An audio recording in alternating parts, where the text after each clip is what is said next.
राधे श्याम।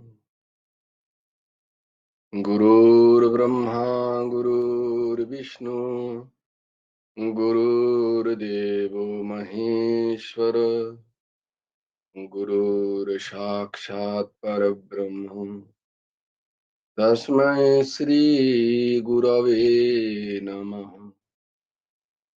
कृष्णाय वासुदेवाय हरये परमात्मने प्रणतक्लेशनाशाय गोविन्दाय नमो नमः। कृष्णाय वासुदेवाय देवकी नन्दनाय च नन्दगोपकुमाराय गोविन्दाय नमो नमः। वसुदेवं सुतं देवं कंसचाणूरमर्दनं देवकी परमानन्दम् कृष्णं वन्दे जगद्गुरुम्। নবকুমার চতুষ্পাঠীর আরেকটা অধ্যায়ে তোমাদেরকে স্বাগত।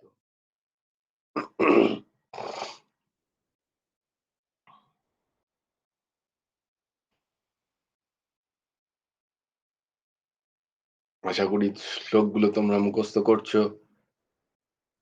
একটা ডায়েরিতে, আমি তো আর কাউকেই দেখতে পাচ্ছি না এক ঊর্ধ্বসীমাকে ছাড়া, তো একটা ডায়েরিতে লিখে নিও তোমরা শ্লোকগুলো, তাহলে সেটা রেফার করার সুবিধা হবে। বাহ, আরো দুটো শ্রীমুখের দর্শন পাওয়া গেছে।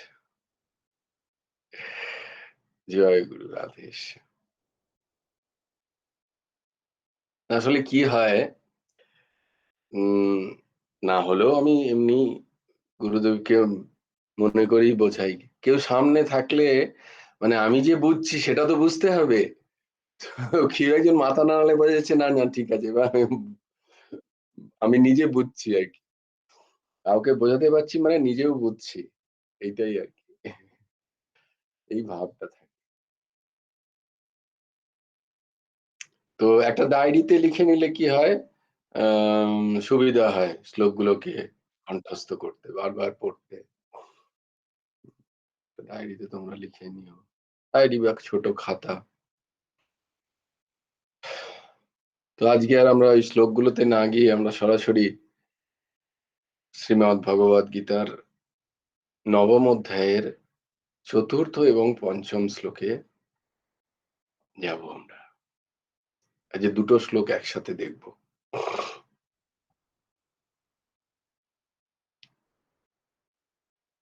শ্লোক দুটো খুবই কমপ্লিকেটেড, কিন্তু অত ভেতরে ঢুকবো না।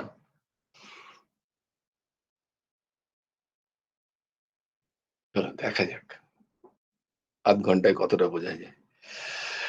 মায়া ততমিদং সর্বম জগৎ ব্যক্ত মূর্তিনা, মায়া ততমিদং সর্বম জগৎ ব্যক্ত মূর্তিনা, मतस्थानि सर्वभूतानि न चाहं तेष्वस्थितः। मतस्थानि सर्वभूतानि न चाहं तेष्वस्थितः। मया ततमिदं सर्वं जगद्व्यक्तमूर्तिना, मतस्थानि सर्वभूतानि न चाहं तेष्वस्थितः। न च मत्स्थानि भूतानि पश्य मे योगमैश्वरम्। न च मत्स्थानि भूतानि पश्य मे योगमैश्वरम्। भूतभृन्न च भूतस्थो ममात्मा भूतभावनः। भूतभृन्न च भूतस्थो ममात्मा भूतभावनः न च मत्स्थानि भूतानि पश्य मे योगमैश्वरम् भूतभृन्न च भूतस्थो ममात्मा भूतभावनः ইদম এই সর্বম সমগ্র জগৎ জগতে ময়া আমি অব্যক্ত মূর্তিনা অব্যক্ত স্বরূপে ততম পরিব্যাপ্ত সর্বভূতানি সমস্ত প্রাণী মৎস্থানি আমাতে অবস্থিত কিন্তু চ অহম তেষু সেসবে ন অবস্থিত না চাহম তেষ অবস্থিত অবস্থিত নয় চ এবং ভূতানি প্রাণীরাও মৎস্থানি আমাতে অবস্থিত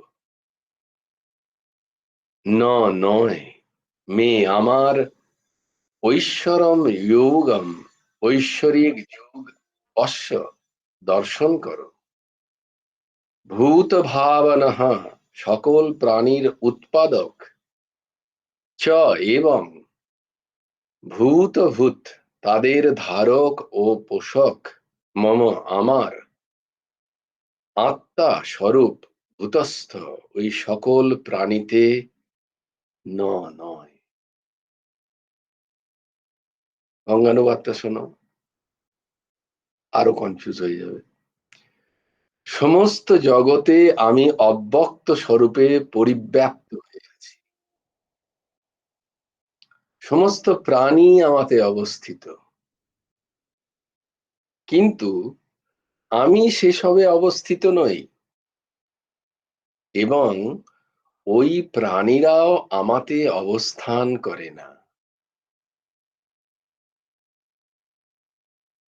আমার এই ঐশ্বরিক যোগ সামর্থ্য দর্শন করো সকল প্রাণীর উৎপাদক ও তাদের ধারক ও পোষক হলেও আমার স্বরূপ ওইসব প্রাণীতে অবস্থিত নয়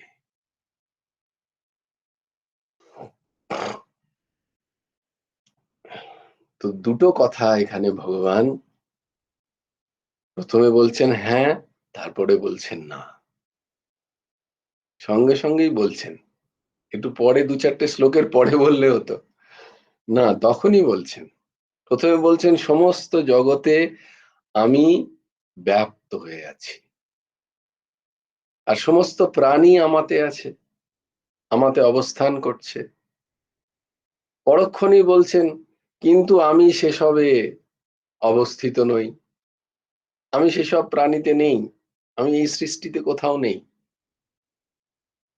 আর প্রাণীরাও আমাতে অবস্থান করে না বা এই মাত্র বললেন যে প্রাণীরা অবস্থান করে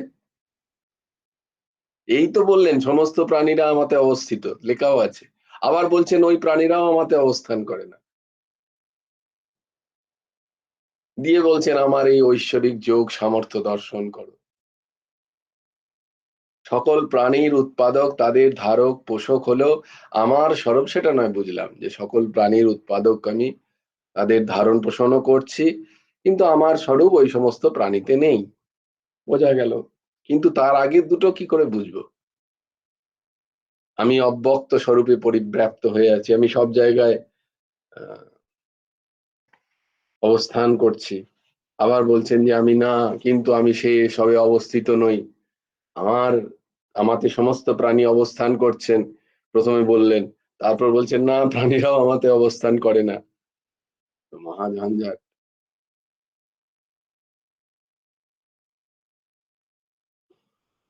এখন প্রশ্ন হচ্ছে গিয়ে এটা নয় প্রশ্ন হচ্ছে গিয়ে এই ক্লাস করার পরে কেউ যদি হঠাৎ করে আমাদের জিজ্ঞেস করে আচ্ছা তোমরা তো গীতা ক্লাস করেছো বলো তো এই দুটো শ্লোকের মানে কি তখন আমরা বোঝাবোটা কি? একবার বলছেন ভগবান আমি সব জায়গায় আছি, সবাই আমার মধ্যে আছে। আবার পরক্ষণেই বলছেন না, না, না আমি কারোর মধ্যে নেই আর কেউ আমার মধ্যে নেই। তো ভগবান এরকম দ্বৈত কথা কেন বলছেন? এটা একটু বুঝিয়ে দাও দেখি কেউ যদি বলে। তো মহা সমস্যা হলো, আর এটা তো আমি সেদিন ছিলাম না ক্লাসে, অ্যাবসেন্ট ছিলাম। আমি সেদিন ছিলাম না। না তোমাদের যে রেকর্ডিং করে দেয়া হতো শুনেছি, সেসব হতো অপরের জন্য, আমার জন্য নয়। তো ১ম এই চেষ্টা করব এটাকে একটুখানি বোঝার। খুব মন না দিলে, একটু একাগ্র না হলে এটা বোঝা, বোধ আসা খুব কঠিন। যদ্যপি তোমাদের আসা উচিত, কারণ তোমরা ১ থেকে অধ্যায় ৯ম পর্যন্ত প্রত্যেকটা অধ্যায়, প্রত্যেকটা শ্লোক তার ব্যাখ্যা শুনেছো। এই আশা করা যায় এবং সেটা যদি মনে থাকে কারোর, যদি সেটার মনন হয়, তাহলে এটা খানিকটা বোঝা যাবে। না হলে এইটাই হচ্ছে রাজবিদ্যা, রাজগুহ্য যোগ। এইজন্যই এটা এত গোপন। কারণ এই বিদ্যা জানার পরে অনেক কিছু সম্ভাবনা থেকে যায়। অনেক কিছু অবধারণার সম্ভাবনা থাকে। সে অবধারণা যাতে না হয় তাই জন্যই ভগবান এখানে বলছেন রাজগুহ্য। এটা অত্যন্ত গোপনীয়। এটা ফট করে কাউকে বলে দেওয়া যায় না। কিন্তু যেহেতু আমরা ক্রমানুসারে সমস্ত শ্লোকগুলোর পাঠ করছি, তাই এটাকে তো বাদ দেওয়া যায় না। তো ভগবান বললেন ময়া ততমিদম সর্বম জগৎ ব্যক্ত মূর্তিনা। ভগবান গুরুদেব বলছেন তার গুরুমুখে গীতা উপদেশ গ্রন্থে যে ভগবান তো পরিচ্ছিন্ন মূর্তি, সাকার। ভগবানকে আমরা সাকার রূপে দেখি, কোন এক মূর্তি রূপে আমরা তাকে পূজা করি। তার দ্বারা জগৎ ব্যাপ্ত কি করে সম্ভব? কই আমরা জগতে তো সব জায়গায় তার মূর্তিটা দেখতে পাচ্ছি না। তিনি যদি ব্যক্ত হয়ে থাকেন, তিনি যদি সব জায়গায় অবস্থান করে থাকেন, সব জায়গায় ছড়িয়ে থাকেন, তাহলে ওই মূর্তি সব জায়গায় দেখা উচিত। কই সেটা তো পাচ্ছি না। তাহলে কি করে সম্ভব? গুরুদেব উত্তর দিচ্ছেন যে ইহার উত্তরে বলা যায় শ্রী ভগবান সদানন্দ মূর্তি দ্বারা, তার যে আনন্দ স্বরূপ মূর্তি, সেই মূর্তি দ্বারা তিনি সর্বত্র ব্যাপ্ত। তিনি পরিচ্ছিন্ন, পরিচ্ছিন্ন মানে কোন একটা ফর্মে, কোন একটা সাকার মূর্তিতে তিনি কোনো এক জায়গায় অবস্থান করছেন, কিন্তু তার যে আনন্দ মূর্তি, তিনি যে আনন্দ রূপ, তার মধ্যে ৩টে রূপ সৎ, চিৎ এবং আনন্দ। তো তিনি সৎ রূপে বর্তমান, চিৎ রূপে বর্তমান, আনন্দ রূপে ব্যাপ্ত আছেন এই জগতে, কিন্তু দৃশ্যমান দেহ দ্বারা নয়। রজ্জুতে সর্পকল্পনার ন্যায় ওই সদানন্দ মূর্তিতে ভূত, ভৌতিক সমস্ত দৃশ্য পদার্থ কল্পিত, অজ্ঞানময়। তাই কল্পিত ভূত সমূহে শ্রী ভগবান অবস্থিত নন।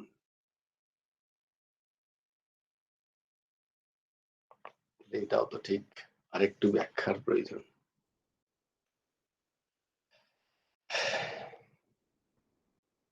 মন, বুদ্ধি এবং ইন্দ্রিয় দ্বারা আমাদের যে জ্ঞান হচ্ছে, আমরা যে বিষয়গুলোর জ্ঞান করছি,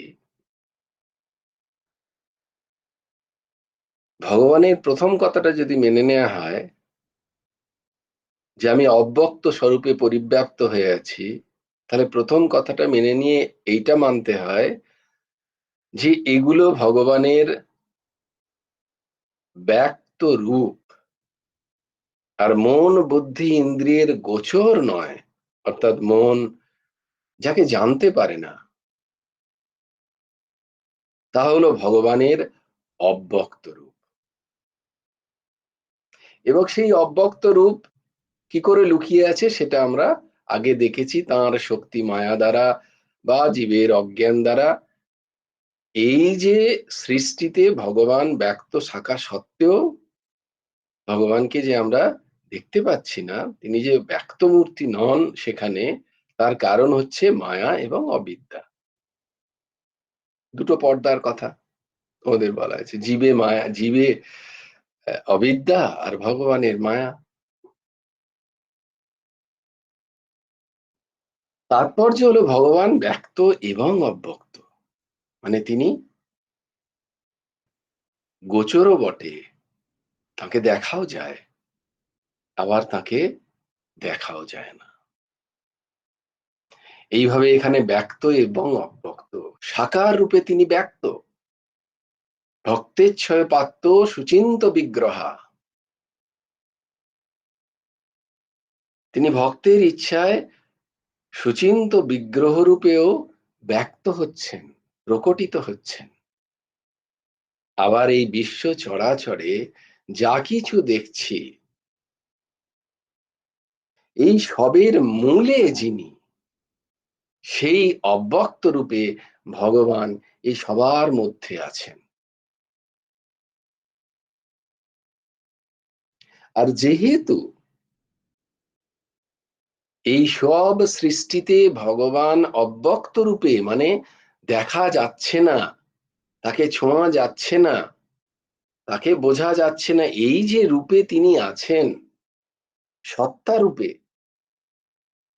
চিৎ রূপে, আনন্দ স্বরূপে,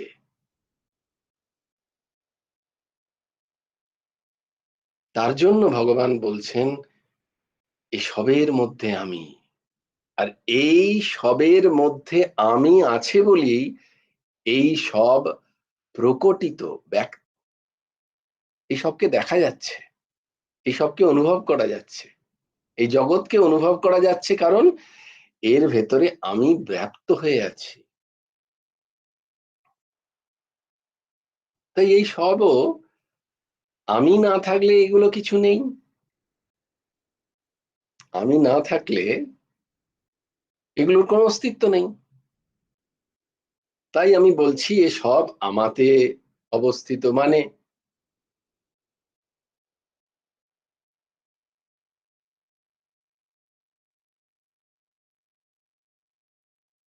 প্রথম কথায় তিনি বলছেন এই সমস্ত জগতে আমি অবস্থিত।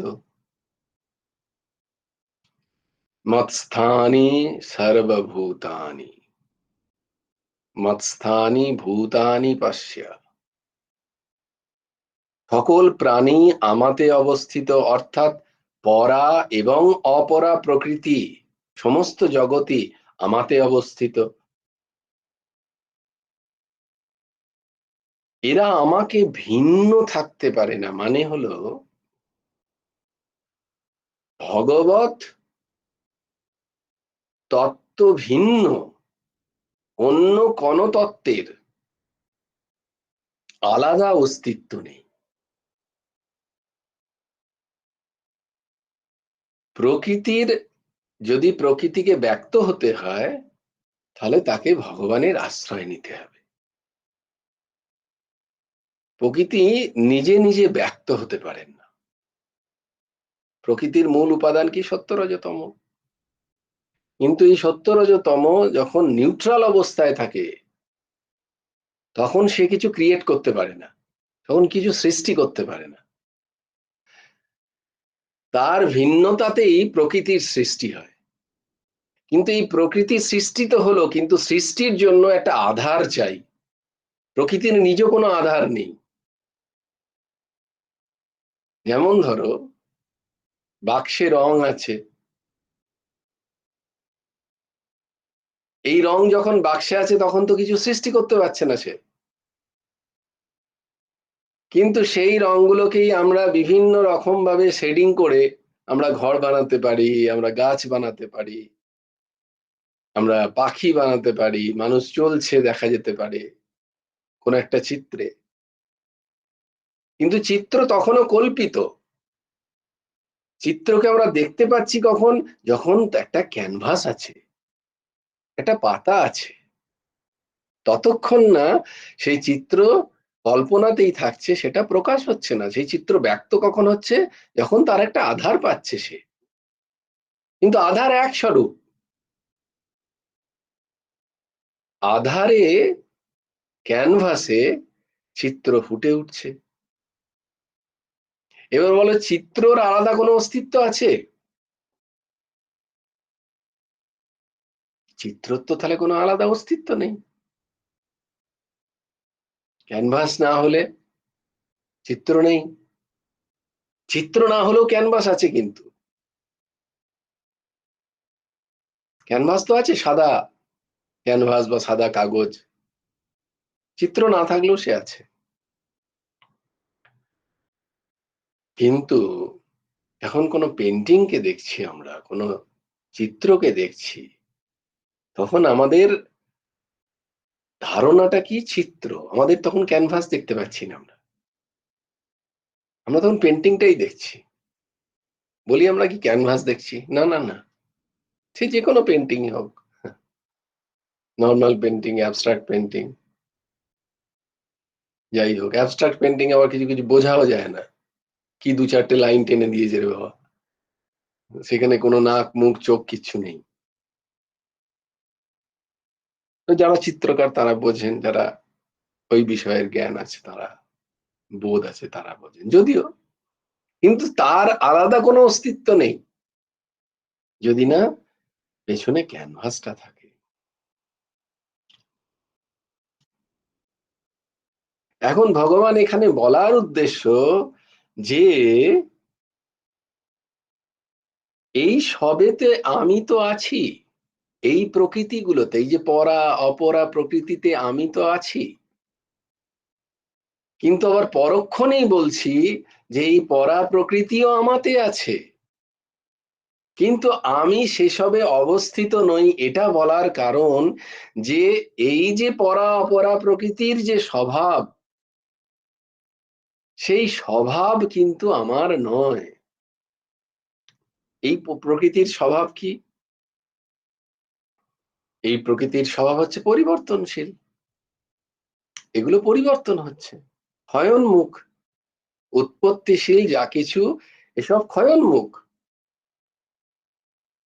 তাহলে সেগুলো যদি আমি অবস্থান করতাম, তাহলে আমিও, আমার সত্তা যদি তাতে অবস্থান করত, তাহলে আমিও পরিবর্তনশীল হয়ে যেতাম।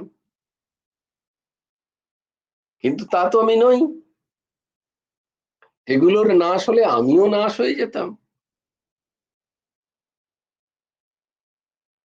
সেগুলোর যদি অভাব হতো তাহলে আমারও অভাব হয়ে যেত।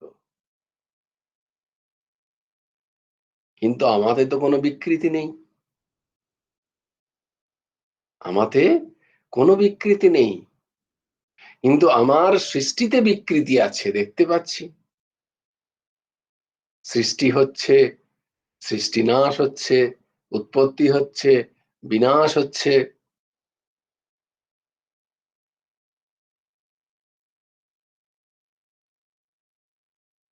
হুম, কন্যা কুসুম বলো।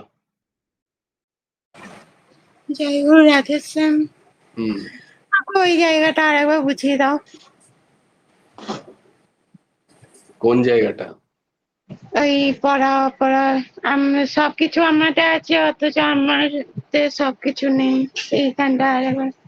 হ্যাঁ হ্যাঁ, ওইটাই বোঝানোর চেষ্টা করছি, আর ওটাই বুঝবো। এখনো বুঝতে পারিনি।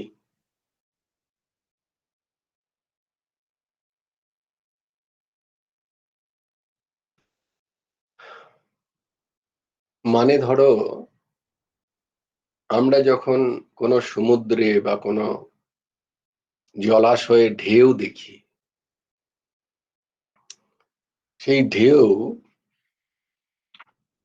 আমরা বলছি ঢেউ, কেউ বলবে না সেটা তো জল, কেউ বলবে সেটা জল, আধার কি? ঢেউয়ের, ঢেউয়ের আধার হচ্ছে জল, জল ছাড়া ঢেউ বলে কিছু নেই তো। কিন্তু আমরা ঢেউ দেখতে পাচ্ছি, ঢেউ আসছে, আছাড় খাচ্ছে।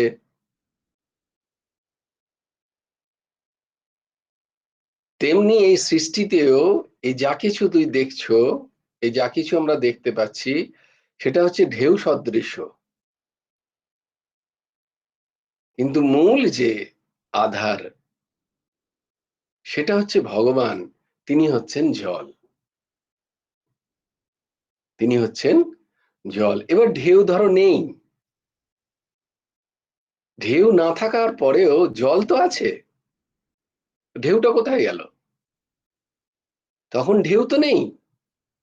তার মানে এই যে আমরা জগৎ যা আমাদের সামনে দৃশ্যমান, যে রূপ নিয়ে দৃশ্যমান, যে গুণ নিয়ে দৃশ্যমান, তার আধার কি? ভগবান। ভগবান বলছেন এসবের আধার আমি, আমি এসবে ব্যক্ত আছি বলে এগুলোকে তুমি দেখতে পাচ্ছ। জল বলবে আমি ছিলাম বলেই ঢেউ ছিল, জল বাদ দিয়ে তো ঢেউ হবে না। কিন্তু ঢেউ বাদ দিয়ে জল হতে পারে, ঢেউ না থাকলেও জল থাকবে, কিন্তু জল না থাকলে ঢেউ থাকবে না।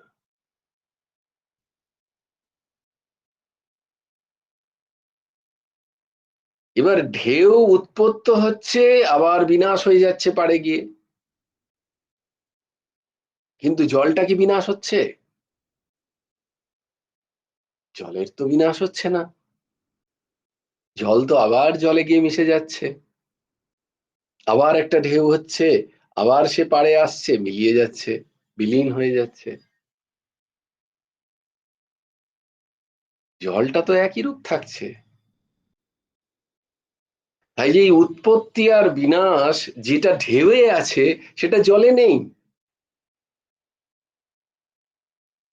ঢেউ যে ফর্মটা হয়েছিল জল দ্বারাই হয়েছিল, সেটা যে ঢেউতে আছে না, ঢেউটা উৎপন্ন হলো, আবার সেটা খানিকটা গিয়ে পাড়ে গিয়ে সেটাকে ভেঙে গেল, সেটার বিনাশ হয়ে গেল, তখন তার ওই ঢেউটা নেই।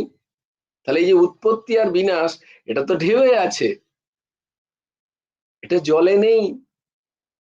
এটা এটা প্রমাণ হলো কি হলো না?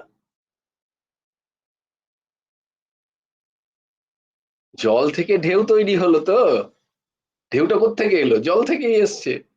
আর ঢেউয়ে আছে কি? জলই আছে।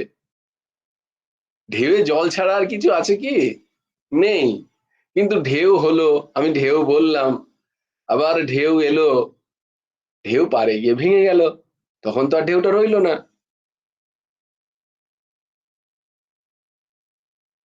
তাহলে ঢেউটা তো রইলো না, কিন্তু ঢেউয়ের যে মূল আধার জল, সেটার কি বিনাশ তো হলো না?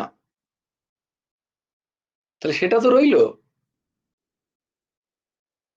বলছে সৃষ্টিটাও সেরকম। তাহলে সেই ঢেউয়ে দেখো জল ছিল, যখন ঢেউটাকে এক্সপ্লেন করবে, শুধু ঢেউয়ের কথা ভাবো। যখন ঢেউটাকে ঢেউয়ের কথা ভাববে, এটা ওয়েভের কথা ভাববে, তখন যদি ওয়েভকে তোমাকে এক্সপ্লেন, যদি ব্যাখ্যা করতে হয়, তুমি কি বলবে? ঢেউয়ের মধ্যে জল আছে। ঢেউ কি না? ঢেউ একটা জল, ঢেউয়ের মধ্যে জল আছে এবং ঢেউও জল। এবার কেউ একজন বলবে কোথায়, তোমার তো ঢেউ নেই এখন আর, ঢেউ তো এসে ভেঙে চলে গেল, সমুদ্র শান্ত হয়ে গেল, নদী শান্ত হয়ে গেল, তখন কোথায় ঢেউ? বলে না, ভগবান তাই জন্য এরাম বলছেন, ঠিক যেটা আমি ছিলাম, ঢেউতেও আমি ছিলাম, আর আমাতেও ঢেউই ছিল, জলেই ঢেউ ছিল। ঢেউটা ছিল কোথায়? নদীতে না, সমুদ্রে। তার অস্তিত্ব কোথায়? জলেই না। সে যখনই একটা অন্য মিডিয়াম পাচ্ছে, মাধ্যম পাচ্ছে, সে তখন বিনাশশীল হয়ে যাচ্ছে। তাহলে ঢেউয়ের উৎপত্তিটা কোথায় হলো? জলে। ঢেউয়ের অবস্থিতি কোথায়? জলে।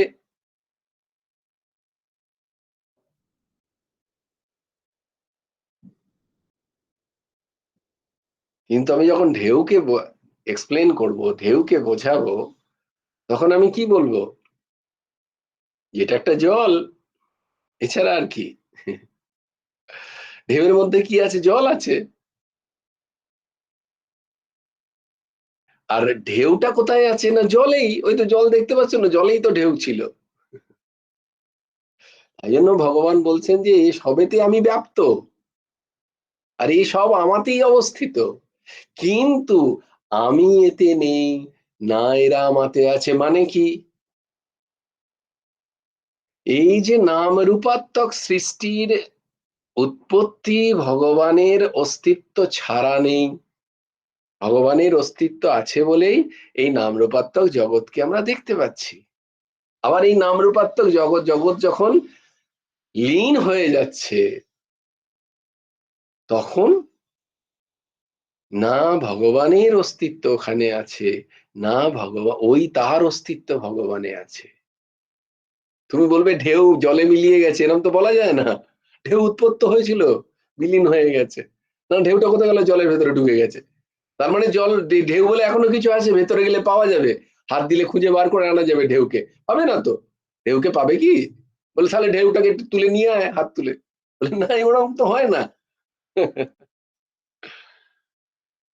জলের ভেতর থেকে ঢেউ কোথায় পাবে? তেমনি নাম রূপাত্মক জগৎ যখন জগতে ভগবানে বিলীন হয়ে যাচ্ছে, তখন তার আর কোনো অস্তিত্ব নেই ভগবানের কাছে, ভগবানের মধ্যে তার আর কোন। এইটা বোঝা। 40 মিনিট হয়ে গেল, এখনো বুঝলাম না। আর একটা ছোট্ট উদাহরণ দিয়ে বোঝানোর চেষ্টা করব, বাকি তোমাদের মনন।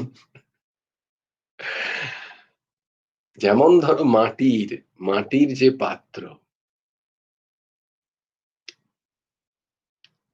মাটি মাটি আছে, কুমোর মাটির বিভিন্ন রকম পাত্র বানাতে পারে, বাটি বানাতে পারে ওই একই মাটি দিয়ে। সে বাটিও করতে পারে, সেটা কুঁজোও বানাতে পারে, সেটা গ্লাস তৈরি করতে পারে। তো বিভিন্ন পাত্র। তো বলছে যে এই যে পাত্রটা দেখছো, এতে কি আছে?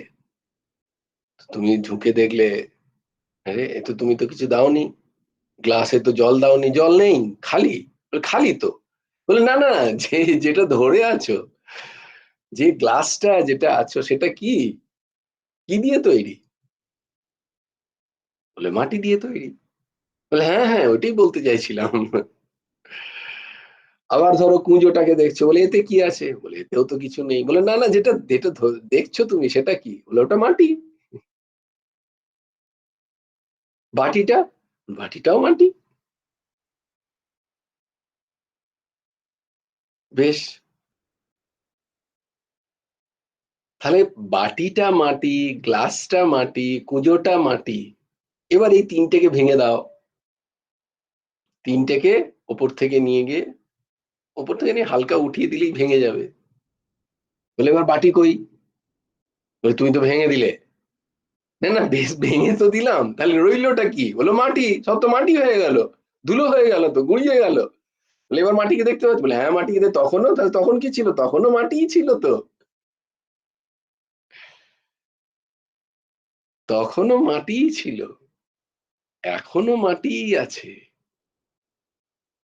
তাহলে যদি তোমাকে একটা গ্লাস, কুঁজো বা বাটিকে তখন যদি ব্যাখ্যা করতে হতো, তুমি কিভাবে ব্যাখ্যা করবে ঠিক ঠিক করে?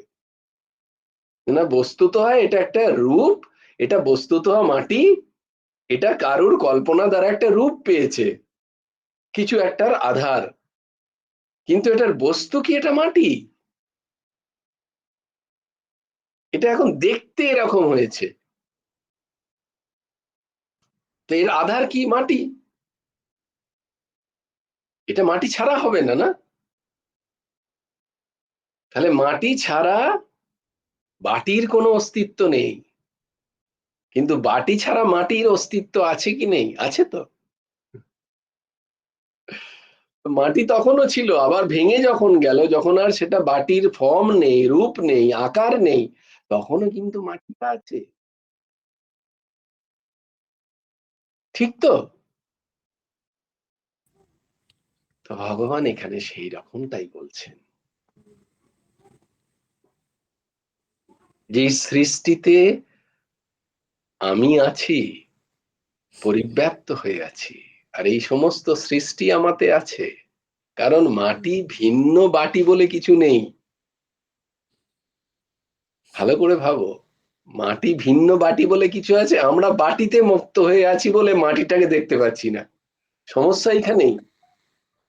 কারণ আমাদের ভোগ্যের বস্তু বাটিটা, ওতে কিছু না কিছু দেবে, মিষ্টি দেবে, ডাল চাল কলা কেউ দেবে, সেগুলো খাবো। কিন্তু তাই জন্য মাটি বলতে সেটাকে অস্বীকার হচ্ছে। কারণ আমার তো ফর্মটা চাই, আমার তো ভোগ চাই। তাই জন্য আমি সেটাকে মাটি বলতে পারছি না, কিন্তু বস্তুত সেটা মাটি। সেটা কুমোরের কল্পনা দ্বারা একটা বাটি তৈরি হয়েছে, একটা আধার ইউটিলাইজেশন হচ্ছে। তাই আমরা কি করছি, জগৎকে ব্যবহার করতে গিয়ে জগতের যে মূল ভগবান তাকে আর ধরতে পারছি না। আমরা জগৎকে ব্যবহার করতে যাচ্ছি।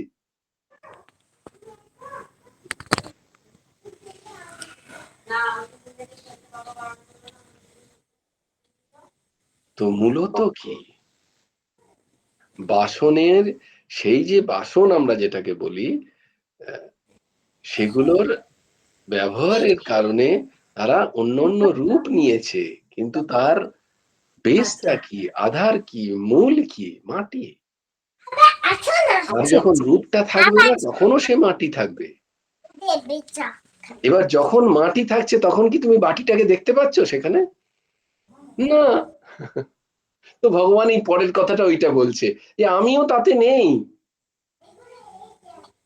বাটিতে তো আর আমি তখন নেই, আর নাই বাটি আমার মধ্যে আছে। তখন আছে কি? মাটিতে তো আর বাটিটা নেই তখন, মাটিতে তো আর গ্লাসটা নেই, মাটিতে তো আর কুজোটা নেই।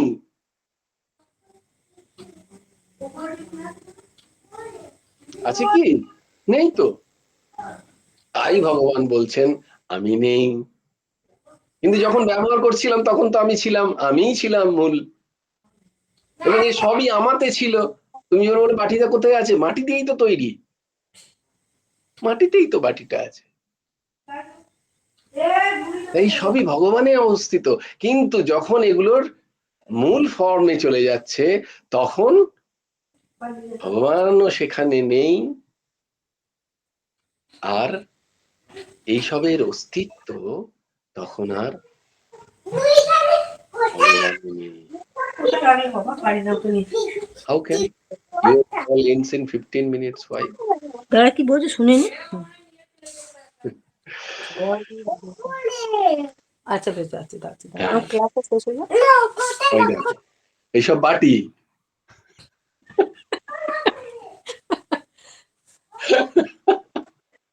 জয়গুরু রাধেশ্যাম ভাই বলছে মাটি আগেও ছিল, আবার মাটি পরেও থাকছে, ভেরি গুড। এই আর দিদি, মাঝখানে কিছু জিনিস তৈরি হয়েছিল, হ্যাঁ ওটা হচ্ছে একটা সৃষ্টি।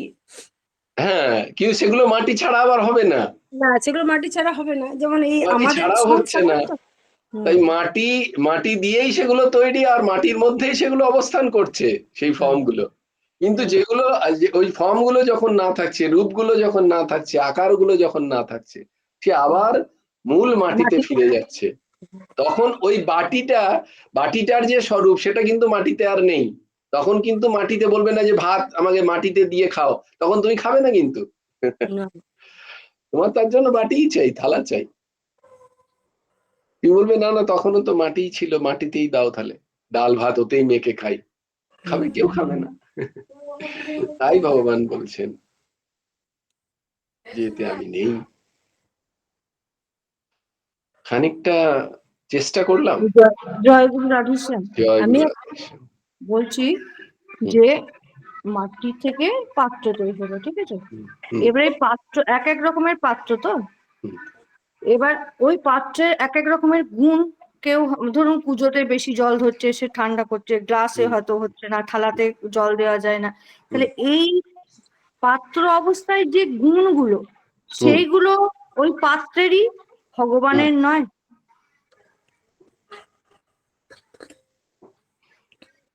এটা এটা এটা কি ইয়ে হচ্ছে, এই যে ভগবান বলছেন যে আমি ওতে নেই, হুম যখন বলছেন যে আমি হতে নেই, তো হুম ওই যে গুণ তুমি বললে যে গুণগুলো বা যে স্বভাবগুলো সেগুলো কিন্তু ভগবানের না, মানে এক একটা যখন সৃষ্টির যে জীবের যে ইয়েগুলো হচ্ছে, যদিও তুমি হুম এটা আমরা আবার পড়েছি যে সত্য রজতম সব গুণ ভগবানের থেকেই সৃষ্টি, হুম কিন্তু হুম ভগবান সেই গুণের মধ্যে নেই।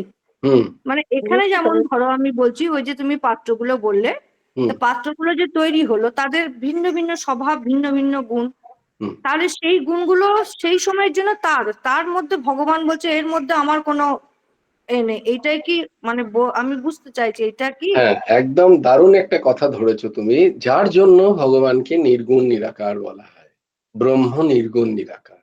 কেন বলা হয় নির্গুণ? মানে গুণহীন নয়, নির্গুণ মানে যেখানে গুণের ক্রিয়া নেই, গুণ অবস্থান করছেন সেখানে। সত্য রজ তম গুণ আছে, কিন্তু সত্য রজ তম গুণের তারতম্য নেই সেখানে, সম অবস্থাতে আছে, নিউট্রাল অবস্থাতে আছে, কোনো রিয়াকশন হচ্ছে না সেখানে।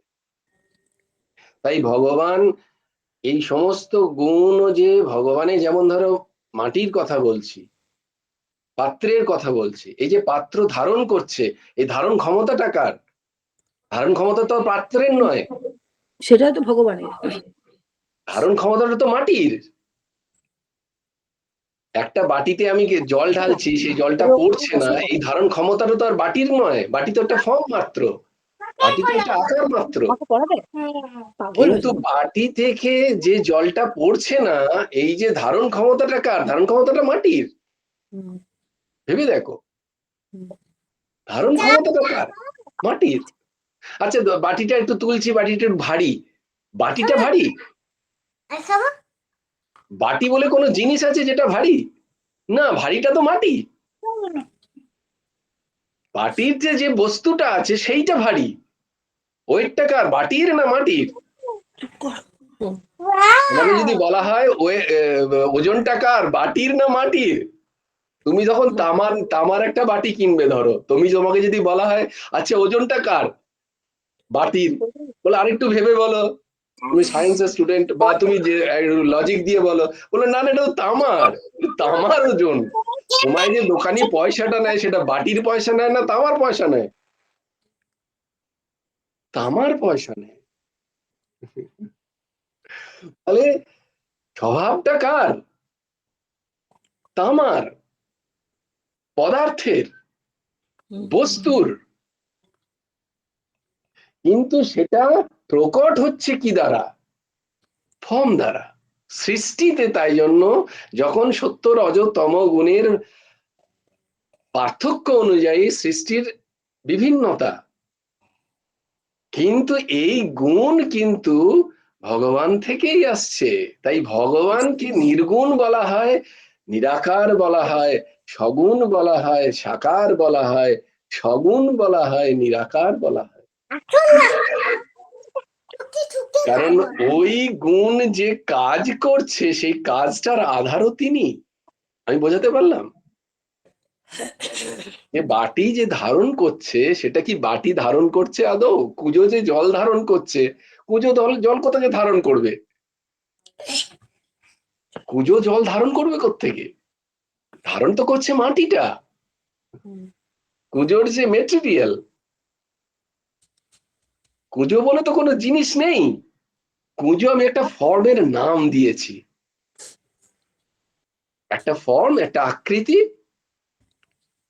সেটার নাম দিয়েছি কুজো। পাত্র বিশেষ ওটা। সেটা তো একটা আকৃতি, সে তো ধারণ করছে না, তার তো কোনো গুণই নেই, কারণ তার কোনো অস্তিত্বই নেই। কিন্তু আবার ব্যবহারে তার অস্তিত্ব আছে। তাহলে এইটাকে বলা হয়, এটাকে বলা হয় ব্যবহারিক সত্য। আর একটা হচ্ছে আরেকটা টার্মস আছে যেটাকে বলা হয় অ্যাবসলিউট ট্রুথ, মানে বাংলায় কি বলবো, যে মূল সত্য বা পূর্ণ সত্য। পুজোটা হচ্ছে ব্যবহারিক সত্য, পুজোটা মূল সত্য নয়। মূল সত্য হচ্ছে মাটি, ও ভগবান হচ্ছেন মূল সত্য। তা থেকেই উদ্ভূত সবকিছু, তাতেই অবস্থান করছেন সবকিছু। আবার যখন ভগবানকে এক রূপে দেখা যাবে, তখন দেখে যাব সবই সম অবস্থায়, সেখানে কিছুই নেই। যেমন মাটিতে যদি ওই একই মাটি যখন ভেঙে যাবে, তখন সেখানে না কুজো আছে আর নাই সে জল ধারণ করছে, সেই মাটিতেই জল বয়ে চলে যাচ্ছে, অথচ সেই মাটি দিয়েই কুজো হয়েছে। তাই জন্য প্রথমেই বললাম, সৃষ্টি কখন হয়? যখন সত্য রজ তম গুণ, এই যে গুণ যখন তার বিভিন্নতা দেখা যায়, গুণপার্থক্যে সৃষ্টি পার্থক্য, সৃষ্টিকে দেখতে পাই আমরা বিভিন্ন রূপ, বিভিন্ন ফর্মে। কেন? গুণপার্থক্য আছে তাতে। গুণপার্থক্য নাহলে সৃষ্টি সম্ভব নয়। কিন্তু সেই গুণগুলো কার? সেই গুণগুলো হচ্ছে ভগবানেরই, কারণ আধার ভগবানই, আকার নন, নাম নয়। নাম ও আকার ব্যবহারিক সত্য, পূর্ণ সত্য নয়। বুঝতে পারলাম দিদি?